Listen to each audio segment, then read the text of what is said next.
So one of the things that I'd like to feel better about has to do with money. And in a very recent weekly CD, there was a wonderful woman who was talking about being a singer and songwriter, and you jokingly diagnosed her as having tell it like it is itis.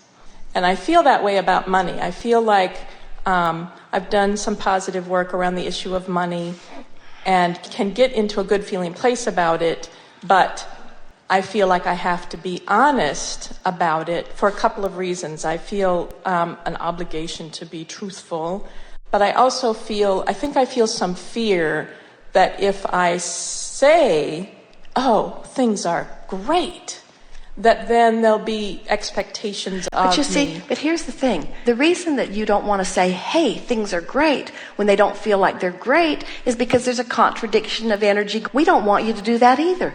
We don't want you to say something that you don't feel. We want you to say it so that you'll feel it. In other words, the whole point of all of this is to come into alignment with your desire. Your words aren't important to the universe. Your words may reflect what's going on in your vibration, but not necessarily. Words don't matter. It's the way you feel that matters. But by using words, which causes you to focus, you can affect the direction of your thought, which means you can affect whether you're turning toward what you want or away from what you want. So, for example, I want more money. That statement in and of itself probably feels upstream because it's pointing out that I want something and I don't know how I'm going to get it. I want more money. So now you are where you are. And it doesn't matter because everything that wants downstream and the current is all moving that way. So it doesn't matter where you're putting your boat in. You are putting it in where you're putting it in. I want more money. And it feels upstream. So then the whole point is to now try to find a way to soften the way you feel into a little bit of a feeling of relief. So you just poke around at it and see what happens. So you say, I want more money and I don't know where to get it. That was worse. I've wanted it for a long time and no ease has come. That's worse too. I don't know anyone who would assist me with this.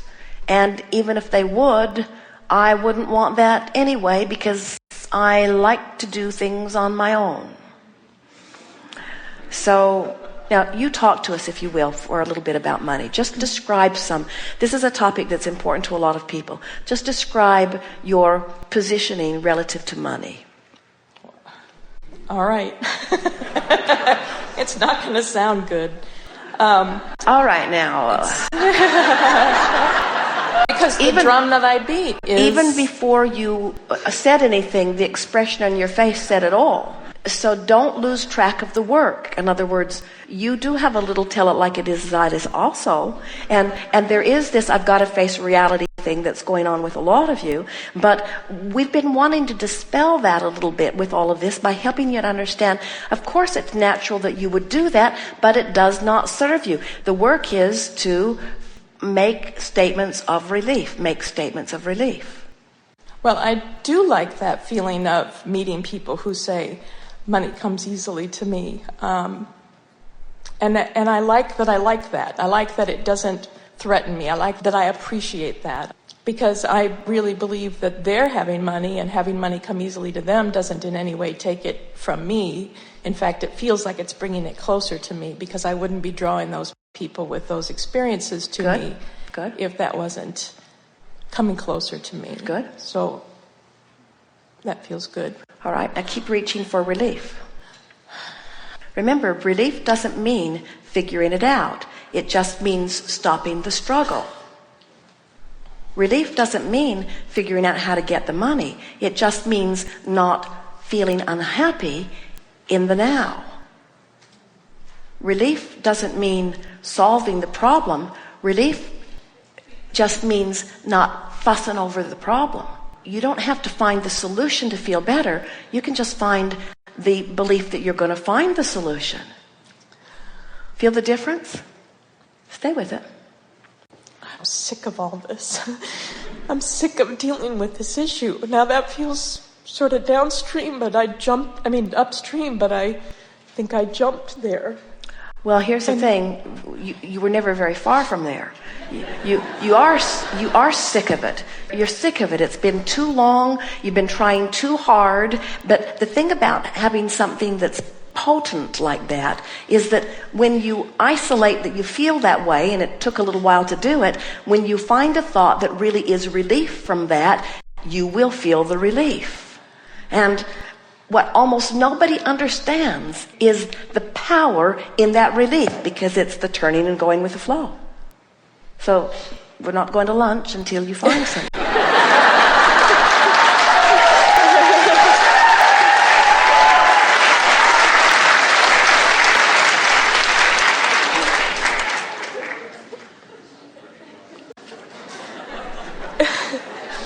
It feels good to hear you say what you're saying. It feels good to hear the audience applaud. It feels Yes. good to feel the audience behind me. It feels good to hear an audience that is all ready to go to lunch say, we're happy to stay here until she finds a little piece of relief. Yeah. It feels good to not make such a big hairy deal over this money thing. It feels good to realize that the money is flowing and all I got to do is let it in. It feels good to realize that I've been approaching it in the wrong way. It feels good to understand that it's just a matter of getting tuned in, tapped in, turned on. It feels good to understand that relief is all that I'm reaching for. I'm not reaching for epidemic solutions. I'm not reaching for a complete understanding. I'm just reaching for some thought that gives me a little less resistance than what I've been carrying around before. I know that I'm a person that is worthy of abundance to flow to me. And I've enjoyed living this life experience, and I'm happy about all of the things that this life has caused me to want. And I'm happy that incrementally, bit by bit, I've put something in my vibrational escrow that's viable. And I'm so pleased. I can feel it. It's palpable, calling me forward. And on every level of my being, I understand that if I hadn't put it there, then I wouldn't be feeling the discord about not going there. And so it's a little funny to me that my life has caused me to ask for something, and my own very life is keeping me from going to it. I feel completely in control about this for the first time ever. I realize that I'm not asking for something that I shouldn't have. I'm asking for something that I already have. It's not asking for something that doesn't belong to me. It's letting me have what already does belong to me. It's about letting this two-headed monster that's been me and me move in the same direction. I'm finally understanding that worthiness isn't part of it. It's a matter of coming up to speed with what I have allowed myself to ask for. If I had not intended to be a creator of all of the things that are in my vibrational escrow, I would not have come forth. I understand that I am a creator, and my life has caused me to ask for things, and they're all over there bright and shiny, and I am now ready to relax and begin moving in the direction of them. And I now believe that I'll move slowly, bit by bit, and every day I'll become a better vibrational match to what's in my vibrational escrow. And every day there will be more evidence coming to me, just like these people that are showing up that are letting me know that money is coming easily to them. I'm beginning to understand that it's a matter of just getting myself into enough vibrational alignment with what I want that I'll begin to see the clues. I'm not going to spend a lot of time looking for the evidence of this improvement in my vibration. I've decided that I'm going to let my awareness of my improvement in vibration be 100% about the way I feel. And I think I've been beating this drum to death. I think I've been carrying this around, trying to make it such a big issue for so long. I think I've amassed a veritable fortune. And if I could get off this topic and start focusing upon so many of the other wonderful aspects of my life, so many of which are going well, that in my taking my attention away from what's not happening, with all of this energy moving, something will begin to happen. And now, for the first time in a long time, instead of feeling true doubt about this, I'm starting to feel just a little bit of hope. And I don't know how soon it will begin to show up. I don't really think that it matters. I'm really weary of the whole subject. I don't want to talk about it anymore. I don't want to discuss it with my friends. I don't want to make it the big thing that I've been making it out. I just want to sort of let this go. I want to believe in the laws of the universe. I want to trust that this stream is real. I do believe in my own worthiness. I know that my life has caused me to put things in vibrational escrow. I believe that my source energy is over there in vibrational escrow tending to it. I believe that in the majority of cases I do go along with my inner being. I do know that I am source energy in a physical body. I'm happy to be here. I can feel that the emotions that I've been feeling have been giving me clues for a very long time. I'm reaching for the feeling of relief, and for now I think I've done about all I can do with it. I do feel some relief on this subject. It might be that I've just worn myself flat out. Whatever, I'm feeling relief on the subject, and for now my work is done.